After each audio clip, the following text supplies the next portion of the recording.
PACS के द्वारा जनौषधि केंद्र का संचालन करने से पैक्स स्वयं, सहकारिता स्वयं मजबूत होंगे और जनता की सुविधा भी बनेगी, जनता को सहयोग होगा। जनौषधि केंद्र, जनौषधि परियोजना एक ऐसी परियोजना है जो प्रधानमंत्री जी का इस विचार को चरितार्थ करती है कि देश में सभी को सस्ती दवा मिलनी चाहिए। कोई परिवार में बिना दवाई मिलने से मृत्यु की नौबत नहीं आनी चाहिए। एक समय था गरीब व्यक्ति के लिए मेडिसिन उसके तक पहुंचना वो असंभव था। ऐसे लोगों के यहां भी मेडिसिन उपलब्ध हो तब ही संभव होगा जब उसको सस्ती मेडिसिन मिले। भारतीय जन औषधि परियोजना के द्वारा देश में आज 10,500 से अधिक जन औषधि केंद्र ओपन किए गए हैं। 2200 से अधिक मेडिसिन का बास्केट है और जन औषधि परियोजना की ओर जन औषधि केंद्र को रेगुलर 5 से अधिक बहुत बड़े वेयरहाउस के द्वारा मेडिसिन सप्लाई हो रही है। प्रतिदिन 12 लाख से 15 लाख लोग जन औषधि केंद्र की मुलाकात लेते हैं मेडिसिन खरीदने के लिए। वर्तमान समय में डिसीज बर्डन बढ़ रहा है और बीमारी कभी किसी को पूछ के नहीं आती है, वो गरीब के यहां भी आती है, अमीर के यहां भी आती है। जब कोई अमीर के यहां बीमारी आती है उसके जेब में पैसा होता है, कोई गरीब के यहां बीमारी आती है उसके जेब में पैसा नहीं होता है। ऐसे लोग आज जन औषधि केंद्र पर जाके सस्ती दवा लेके अपनी आंख में से आंसू बहाते बाहर आते हैं। कोई ट्रक ड्राइवर हो, कोई रिक्शा ड्राइवर हो, कोई गरीब व्यक्ति हो और वो बीपी के पेशेंट हो, कैंसर के पेशेंट हो, डायबिटिक के पेशेंट हो, प्रति महीने उसको खर्च 3-4 हजार रुपये का होता हो, वो बेचारा 3,000 रुपया लेके जन औषधि केंद्र पर चला जाता है। तब जन औषधि केंद्र वाला उसको 2300 रुपया वापस देते हैं, कहते हैं भाई ये मोदी जी की सस्ती दवाई की दुकान है, ये मोदी जी की सस्ती दवाई की दुकान है, यहां आपकी मेडिसिन का खर्च 700 रुपया ही होता है। 2300 रुपया आपका वापस, तब उसके आंख से जो आंसू निकलता है, आंसू के आशीर्वाद से मोदी जी को शक्ति मिलती है और ये शक्ति से देश आज बदल रहा है, देश आगे बढ़ रहा है और नया भारत का निर्माण हो रहा है। और इसलिए माननीय सहकारिता मंत्री जी ने पैक्स के द्वारा जन कल्याण के कार्य करने हेतु 2000 जन औषधि केंद्र ओपन करने के लिए मुहिम चलाई है।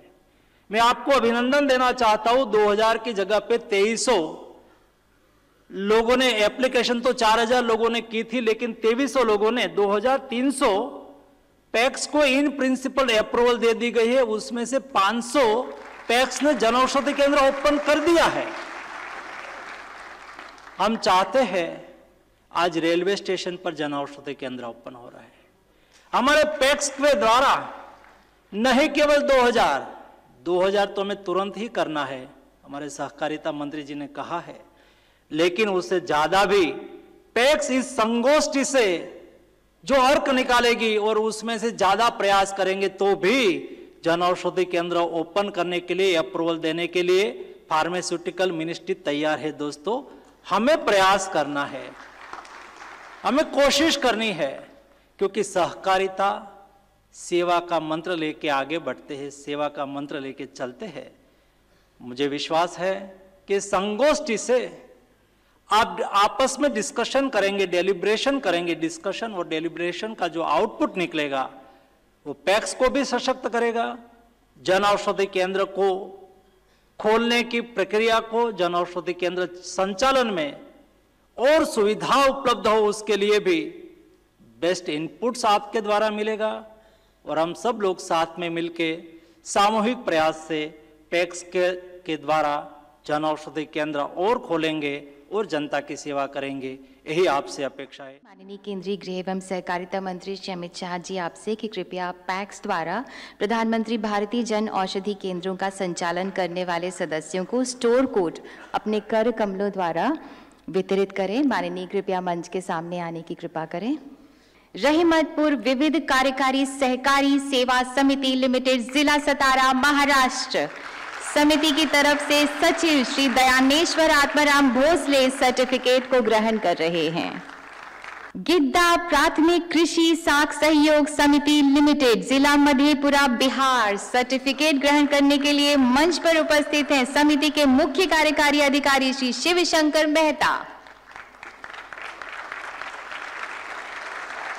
सुम्बुल प्राथमिक कृषिक सहकारी ऋण समिति लिमिटेड, सुम्बुल ब्लॉक, जिला बांदीपोरा, जम्मू कश्मीर, श्री गुलाम मोहम्मद डार सचिव सर्टिफिकेट को ग्रहण करने के लिए मंच पर उपस्थित हैं। प्राथमिक ग्रामीण सहकारी समिति बी पैक्स लिमिटेड, जिला शाहजहांपुर, उत्तर प्रदेश, श्रीमती अतीक्षा सक्सेना सचिव ये सर्टिफिकेट ग्रहण कर। ताडी कोंडा प्राथमिक कृषिक सहकारी समिति लिमिटेड, जिला गुंटूर, आंध्र प्रदेश समिति की तरफ से सर्टिफिकेट ले रही हैं सुश्री एस के नगीना अध्यक्ष। सस्ती दवाइयों की दुकान मतलब भारतीय जन औषधि केंद्र मोदी की गारंटी सार्थक करने के लिए देने का भी एक प्रकार से आज घोषणा किया। और इसके साथ साथ जन औषधि केंद्र ज्यादातर शहरी क्षेत्रों में स्थित थे। शहर के गरीबों को ही इसका फायदा मिलता था। अपने स्वास्थ्य लाभ के लिए 100 रुपये के बनाम 10 रुपये से लेकर 30 रुपये तक सस्ती दवाई मिलती थी। वो सिर्फ शहर के लोगों को ज्यादातर मिलता था, मगर पैक्स के माध्यम से आज ग्रामीण क्षेत्र के गरीब और किसानों के लिए भी ये सस्ती दवाइयां उपलब्ध होने जा रही है। इसका मुझे विशेष आनंद है।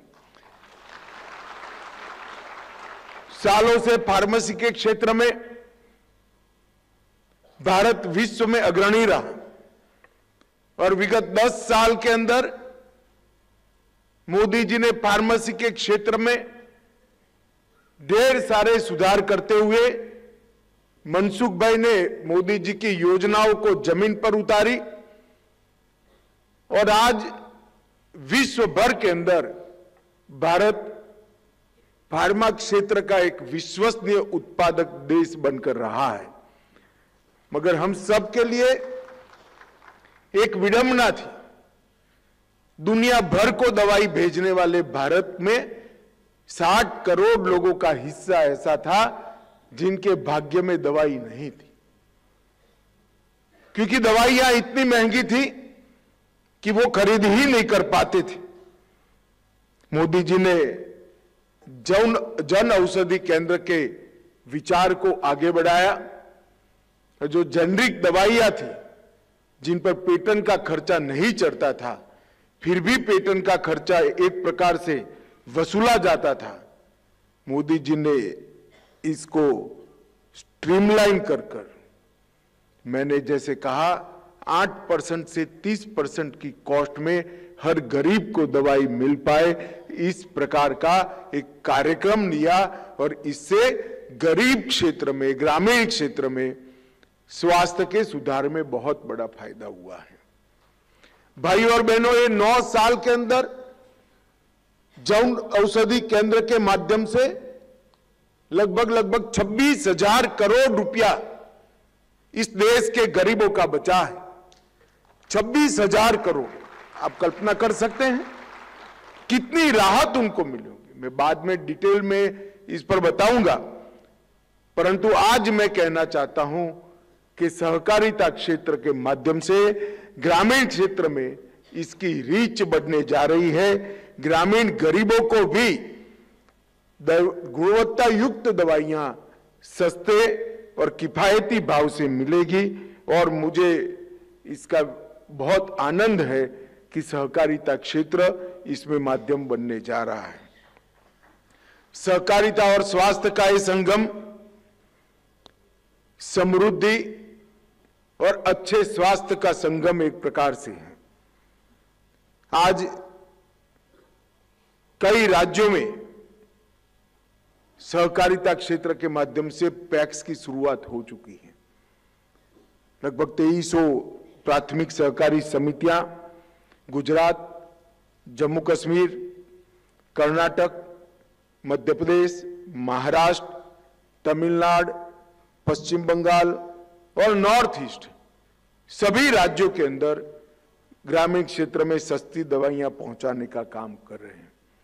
आज देश के विभिन्न हिस्सों से 5 पैक्स को सिंबॉलिक सर्टिफिकेट भी दिए गए, जिसमें महाराष्ट्र, बिहार, जम्मू कश्मीर, उत्तर प्रदेश और आंध्र प्रदेश शामिल है। मित्रों, सहकारिता मंत्रालय की स्थापना के बाद सहकारिता के विस्तार के लिए प्रधानमंत्री जी के यशस्वी नेतृत्व में सहकारिता मंत्रालय ने ढेर सारे काम किए हैं। 54 से ज्यादा इनिशिएटिव्स के माध्यम से सहकारिता की रीच बढ़ाना और सहकारिता के माध्यम से समृद्धि की रीच गरीब तक पहुंचाने का कार्यक्रम सहकारिता मंत्रालय ने किया है।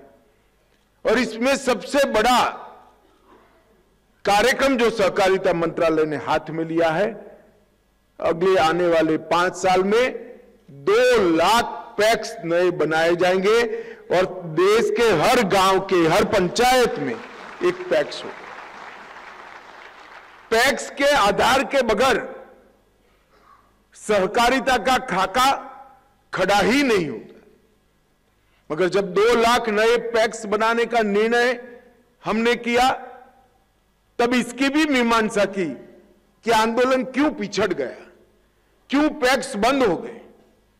पैक्स बंद होने का एक महत्वपूर्ण कारण था, पैक्स के बायलॉज के अंदर एग्रीकल्चर क्रेडिट के अलावे कोई काम को समाहित करने की कोई प्रोविजन ही नहीं था। सबसे पहला हमने काम किया, एक मॉडल बायलॉज बनाया और मॉडल बायलॉज सारे राज्यों को भेजा। ढेर सारी चर्चा, विचारणा, कॉरेस्पॉन्डेंस और फॉलोअप के बाद आज मैं बड़े आनंद के साथ इस फोरम को कह रहा हूं कि देश के सभी पैक्स आज मॉडल बायलॉज को अपना चुके हैं, मॉडल बायलॉज से चलते हैं। और इसके साथ साथ जो नए पैक्स रजिस्टर हो रहे हैं वो भी मॉडल बायलॉज से हो रहे हैं। अब मॉडल बायलॉज से क्या होगा, तो पहले एक छोटा सा गांव होता था, एक डेयरी अलग होती थी, एक पैक्स अलग होता था, कहीं मछुआरा समिति होती थी, तीनों वायबल नहीं होते थे क्योंकि एडमिनिस्ट्रेटिव कॉस्ट उसकी बढ़ जाती थी। अब हमने मॉडल बायलॉज के माध्यम से पैक्स, डेयरी और मछुआरा समिति तीनों एक ही बन पाए, इस प्रकार की कानूनी व्यवस्था मॉडल बायलॉज के अंदर कर दी है। पहले by and large PACS credit agency का काम करते थे, अब हमने माइक्रो एटीएम और किसान क्रेडिट कार्ड से भी पैक्स को जोड़ा। पशु पालन संवर्धन केंद्र भी वहां खुल सकता है, सीएससी भी खुल सकता है। और आज यहां पर मेरे पैक्स के भाई बहन जो आए हैं, इसमें से कई सारे लोग अपने पैक्स जो सीएससी बन चुके हैं, इसी से रेलवे का बुकिंग करा कर आए हैं। वो मेरे लिए बहुत बड़े आनंद का विषय। जब ऐसा संदेश पैक्स का एक संचालक भेजता है कि साहब आपने शुरुआत की, सीएससी बनाया, उसी से मैं रेलवे की टिकट बुक कर आ जा रहा हूं, इसका मुझे आनंद है, तो संदेश देखकर आपसे ज्यादा आनंद मुझे होता है। नए बायलॉज के अंतर्गत हमने जोड़ने का काम किया है, जिसके कारण अब पैक्स बंद हो ही नहीं सकता। इसकी एडमिनिस्ट्रेटिव कॉस्ट के बाद भी बहुत ढेर सारा मुनाफा मिलेगा। मैं मनसुख भाई यहां बैठे हैं, मनसुख भाई को, वो भी किसान के ही बेटे हैं, वो भी सहकारिता से जुड़े हैं, उनको हृदय से साधुवाद देना चाहता हूं, क्योंकि इस कार्यक्रम की तैयारी में 7 जनवरी को ही एक विशेष कैंप लगाकर 100 पैक्स को फाइनल औषधि केंद्र का सर्टिफिकेट देने का काम उन्होंने किया है। उर्वरक मंत्रालय भी उनके पास है। मैंने उनको कहा कि भाई हमारे किसान समृद्धि केंद्र को पैक्स के साथ जोड़िए। मुझसे ज्यादा उत्साह के साथ इन्होंने इनिशिएटिव लिया और आज ये दोनों काम हमारे पैक्स कर रहे हैं। मैं चाहता हूं कि सभी पैक्स वाले मनसुख भाई के लिए बड़ी जोर से ताली बजाकर उनका स्वागत करें। भाइयों और बहनों, 6 महीनों के अंतराल में 34 राज्य और यूटी से 4470 पैक्स का एप्लीकेशन मिला है। 2373 को पूरी मान्यता मिल गई है। उसमें से 241 पैक्स ने अपना काम चालू कर दिया है। ढेर सारी चुनौतियां थी। कई लोग सवाल उठाते थे कि भाई आप सस्ती दवाई की दुकान कैसे चलाओगे, फार्मासिस्ट की व्यवस्था कैसे करोगे, कोई कमी तो नहीं रह जाएगी। आज पैक्स वालों ने सिद्ध कर दिया है कि हम भी व्यापारी है, भले सहकारिता के माध्यम से करते हैं मगर अच्छा व्यापार पैक्स कर सकती है। ये जो हौसला पैक्स का बड़ा है, वही हौसला भंडारण के भी काम में आने वाला है, एलपीजी की डिस्ट्रीब्यूटरशिप के भी काम में आने वाला है और पेट्रोल पंप का भी काम में। कई राउंड की meeting pharmacy council of India, सभी राज्यों की फार्मेसी काउंसिल, सभी राज्य सरकारें और गृह मंत्रालय के सचिव के नेतृत्व में, सहकारिता मंत्रालय के सचिव के नेतृत्व में सहकारिता मंत्रालय ने भी इसके लिए ढेर सारा परिश्रम किया है। अब 40 फील्ड ऑफिसर भी नामित कर चुके हैं जो इसको सुचारू रूप से करने में आपकी सहायता करेंगे। मैं इसलिए इस संगोष्ठी में सभी पैक्स के आए हुए मित्रों को कहना चाहता हूं कि बायलॉज का बारीक अभ्यास करिए। भारत सरकार की सहकारिता मंत्रालय की हर योजना को साइट पर जाकर हर भाषा में उपलब्ध है, आप डाउनलोड करिए। आपके गांव में ऊर्जा का केंद्र, विकास का केंद्र, अर्थ का केंद्र हमारे पैक्स बन जाए, इस प्रकार से हमने आगे बढ़ना चाहिए। मित्रों, मोदी जी ने देश के लोगों के स्वास्थ्य के लिए ढेर सारे कार्यक्रम करे। मैं दुनिया भर के डेवलपमेंट के प्रोग्राम का स्टडी करता रहता हूं। आयुष्मान भारत योजना जैसी योजना दुनिया में कहीं उपलब्ध नहीं है, जिसके तहत 60 करोड़ लोग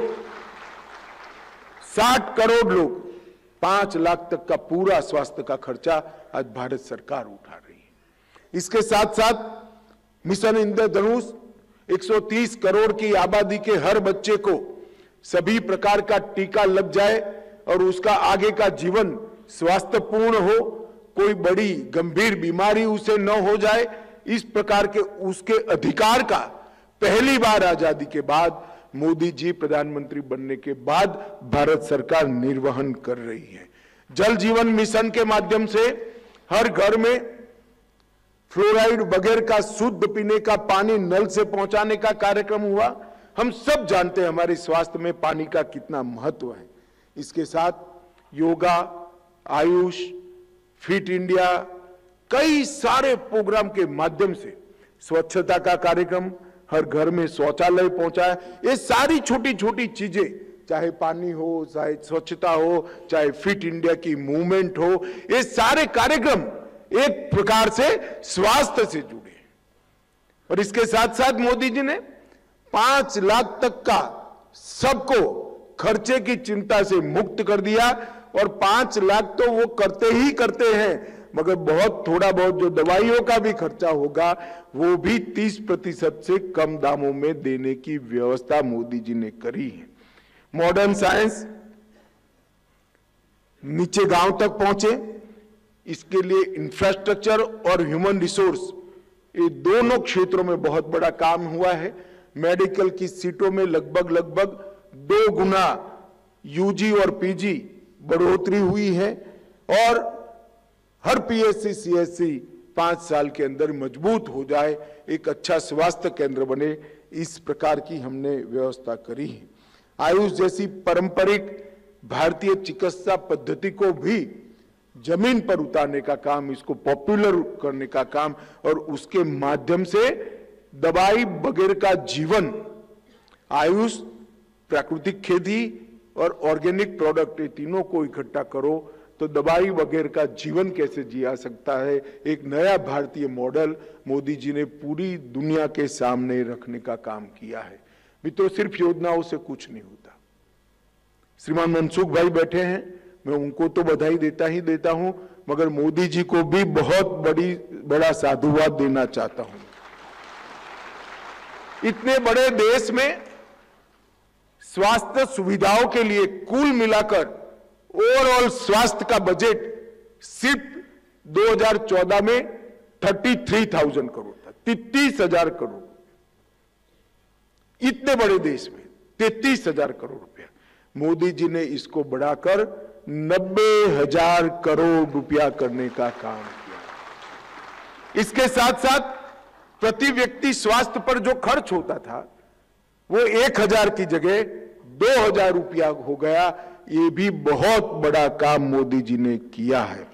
रिसर्च का बजट, जो आने वाली पीढ़ियां आत्मनिर्भर बनाने के लिए रिसर्च कर रही हैं, उनके लिए पहले 900 करोड़ रुपया खर्च किया जाता था, अब सिर्फ रिसर्च के लिए 3,000 करोड़ रुपया खर्च किया जाता है। 3 गुना बजट बनाने का काम किया है।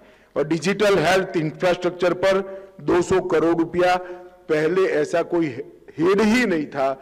अब डिजिटल इंफ्रास्ट्रक्चर इन हेल्थ के लिए 200 करोड़ रुपया सालाना खर्च करने का काम प्रधानमंत्री जी की सरकार कर रही है।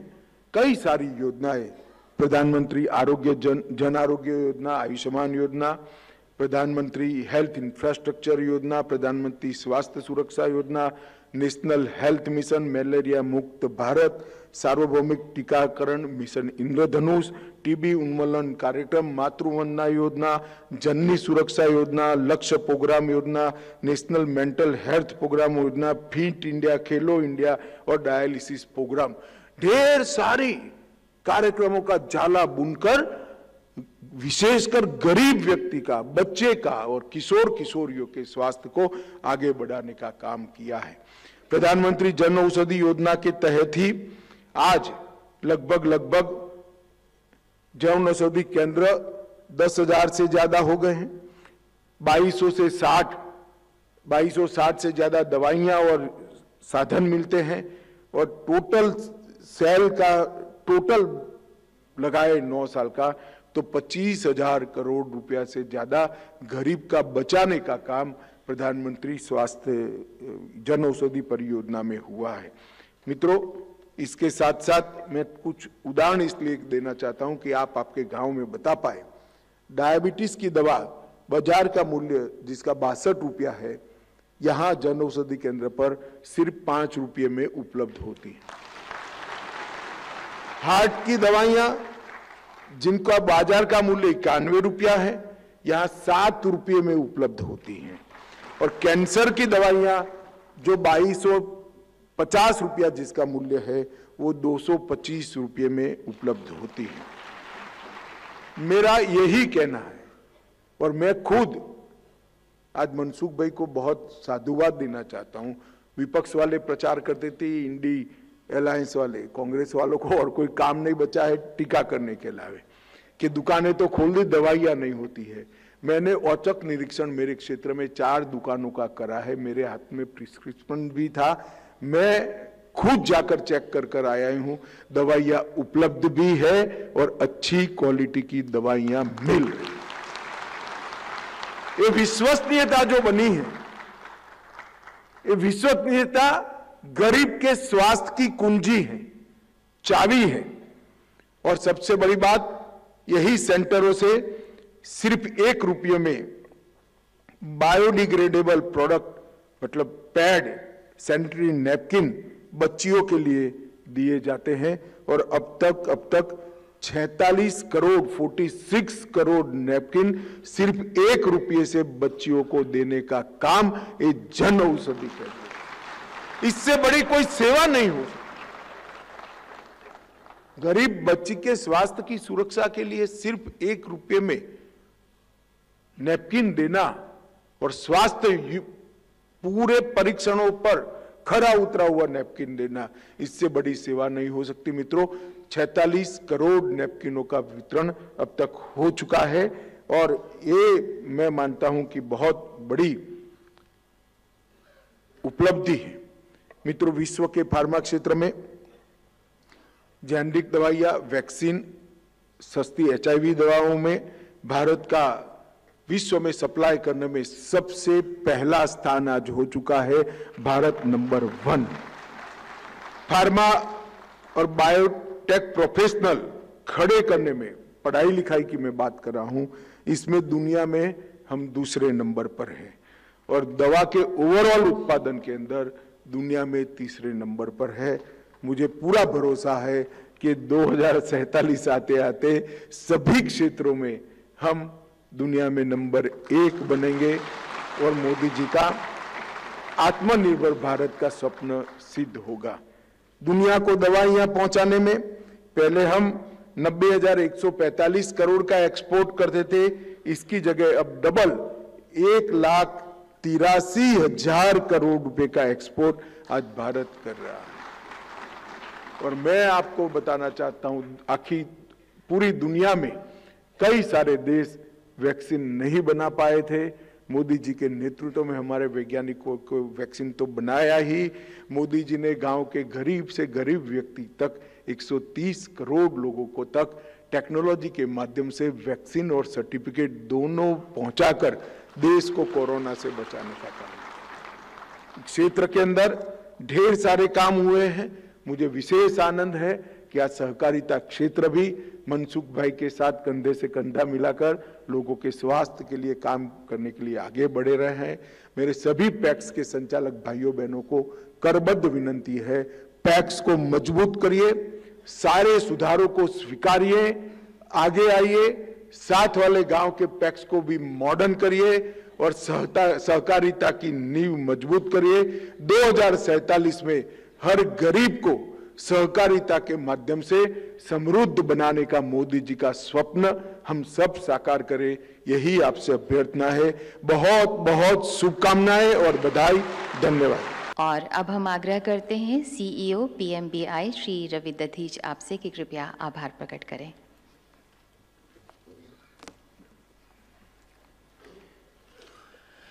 आज के इस कार्यक्रम के मुख्य अतिथि माननीय केंद्रीय गृह एवं सहकारिता मंत्री श्री अमित शाह जी, माननीय केंद्रीय स्वास्थ्य एवं परिवार कल्याण एवं रसायन एवं उर्वरक मंत्री डॉक्टर मनसुख मांडविया जी, राज्य मंत्री सहकारिता मंत्रालय माननीय श्री BL वर्मा जी, श्री ज्ञानेश कुमार जी सचिव सहकारिता मंत्रालय, Shri Arunish Chawla ji secretary department of pharmaceuticals, PACS के सभी पदाधिकारीगण एवं अन्य गणमान्य व्यक्तियों का PMBI एवं रसायन एवं उर्वरक मंत्रालय की तरफ से हार्दिक अभिनंदन एवं धन्यवाद।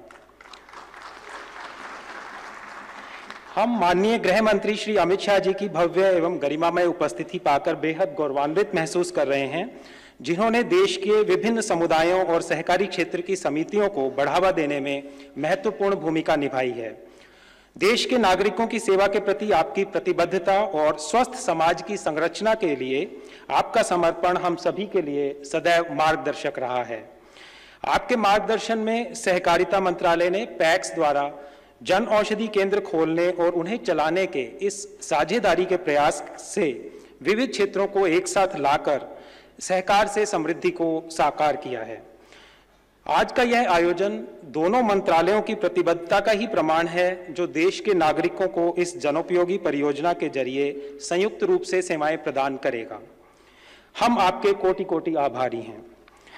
स्वास्थ्य एवं परिवार कल्याण मंत्रालय एवं रसायन एवं उर्वरक मंत्री डॉक्टर मनसुख मांडविया जी ने हमेशा जन औषधि परियोजना से जुड़े हर एक प्रयास का हमेशा समर्थन किया है और इस योजना की विकास यात्रा में अत्यंत महत्वपूर्ण भूमिका निभाई है। आपके मार्गदर्शन से यह योजना एक छोटे से पौधे से विकसित होकर एक विशाल वृक्ष की भांति निरंतर लाखों लोगों की मदद कर रही है।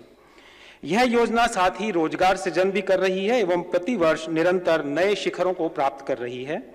स्वास्थ्य सेवा और आर्थिक सशक्तिकरण की दिशा में आपके इन प्रयासों के लिए हम आपके अत्यंत आभारी हैं। मैं श्री ज्ञानेश कुमार जी, सचिव सहकारिता मंत्रालय का आभार व्यक्त करता हूं, जिन्होंने इस जनोपयोगी विचार की शुरुआत करके और सभी राज्यों को उत्साहपूर्वक भाग लेने के लिए प्रेरित किया एवं निरंतर कई बैठकें की। औषधि विभाग के सचिव डॉक्टर अरुणीश चावला जी एक मार्गदर्शक के रूप में और इस कल्याणकारी परियोजना के लाभ को देश के नागरिकों को सुगमता से पहुंचाने एवं मार्गदर्शन देने के लिए हम उनके भी अत्यंत आभारी हैं। देश के विभिन्न क्षेत्रों से आए पैक्स के चेयरमैन, अध्यक्ष, सचिव एवं फार्मासिस्ट का भी हम व्यक्तिगत आभार करते हैं, जिनके संयुक्त प्रयासों से इस कार्यक्रम को त्वरित सफलता मिली।